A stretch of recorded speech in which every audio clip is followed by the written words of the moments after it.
Assalamualaikum semuanya. Bertemu lagi dengan saya Herunisa. Dan kalian masih semangat kan? Oke, di video ini kita akan belajar cara menghitung besarnya koefisien refleksi dan juga impedansi medan total di sepanjang arah rampat gelombang, di mana medium yang terlibat adalah 3 buah medium. Nah, sekarang kalian siapkan semicat beserta penggaris dan jangka ya. Dan mari kita kerjakan soal berikut ini bersama-sama. Nah, sekarang kita lihat, jika kita memiliki 3 buah medium seperti yang tampak pada slide, ada daerah 1, daerah 2, dan daerah 3. Di mana gelombang datang berasal dari daerah 1. Di sini kalau kita lihat lagi, ternyata tebal dari daerah 2 adalah 0,3 lambda 2. Nah, apa yang harus kita lakukan pertama kali? Pertama-tama, kita perlu menentukan titik pusat di setiap medium, di mana untuk medium 1, titik pusat O1 seperti yang ulangi, di mana titik pusat untuk medium 1 adalah O1 seperti yang tampak pada slide, titik pusat medium 2, dan ini adalah titik pusat medium 3 yaitu O3. Selanjutnya, kita tentukan titik yang tampak pada slide sebagai minus D2.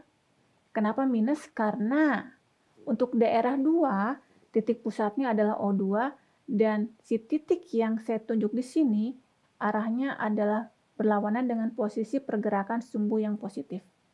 Nah, sekarang kita hitung berapa besarnya impedansi intrinsik untuk tiap medium.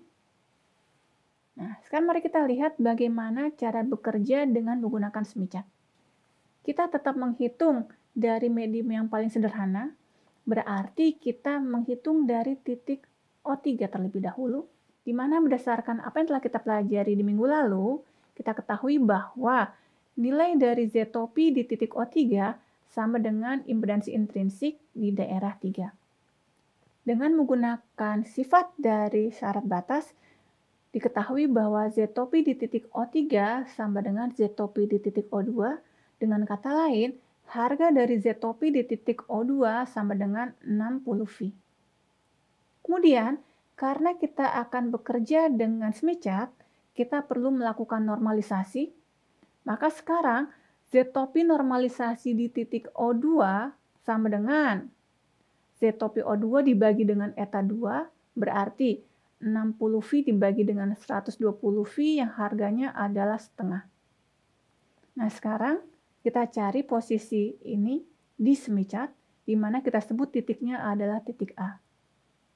Dari sini kita ketahui bahwa titik A adalah perpotongan antara lingkaran R sama dengan 0,5, yaitu lingkaran berwarna hijau ini, dan lingkaran X sama dengan 0, yaitu sebagian lingkarannya bisa kita lihat adalah garis lurus ini. Dengan kata lain, titik A posisinya adalah seperti yang tampak pada slide. Titik A adalah harga impedansi yang ternormalisasi di titik O2. Selanjutnya, kita bergerak ke titik minus D2, di mana pergerakan dari O2 ke minus D2 itu adalah pergerakan menuju ke sumber, berarti adalah pergerakan yang searah dengan jarum jam sejauh 0,3 lambda. Nah, di sini kita gunakan jangka untuk mencari titik B. Nah, sekarang kita lihat. Titik A terletak pada posisi 0,0 lambda.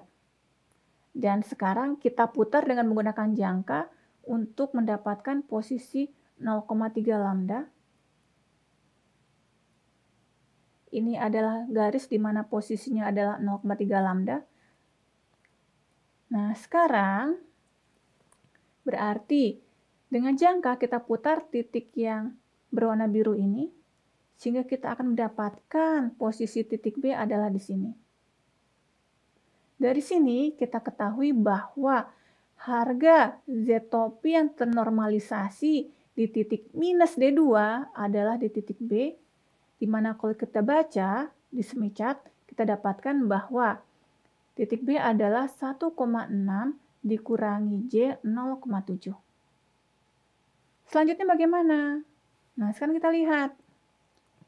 Selanjutnya, kita lakukan denormalisasi terlebih dahulu. Kenapa? Karena pada dasarnya Z-topi ternormalisasi minus D2 tidak sama dengan Z-topi normalisasi O1.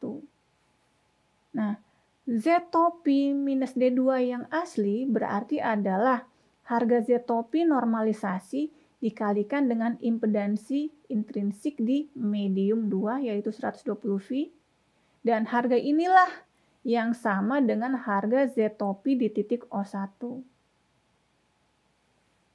Selanjutnya, kita kembali lagi melakukan normalisasi karena kita akan bekerja dengan semicat. Nah, sekarang kita mencari harga Z-topi normalisasi di titik O1 dengan melakukan normalisasi, yaitu membagi Z-topi O1 dengan impedansi intrinsik di medium 1, sehingga akan kita dapatkan Z-topi normalisasi O1 ada di 3,2 minus J1,4, di mana kita nyatakan dengan titik C, di mana titik C adalah perpotongan antara lingkaran R sama dengan 3,2 dan perpotongan antara lingkaran X sama dengan minus 1,4, berarti posisinya adalah yang tampak pada slide.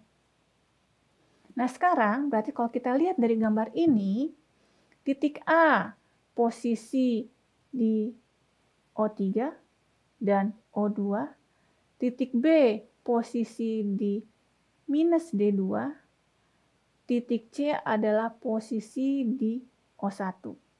Dengan mengetahui titik-titik ini, berarti kita bisa menghitung secara langsung berapa besarnya koefisien refleksi di titik O2, minus D2, dan O1.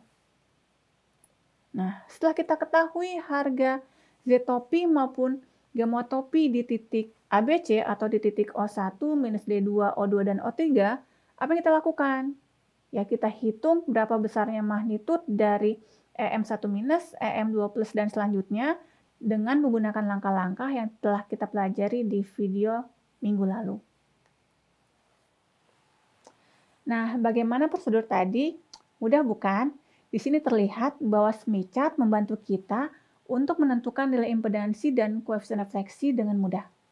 Mengenai cara menghitung amplitudo dari gelombang yang diteruskan dan dipantulkan, dapat menggunakan prosedur yang telah dibahas minggu lalu.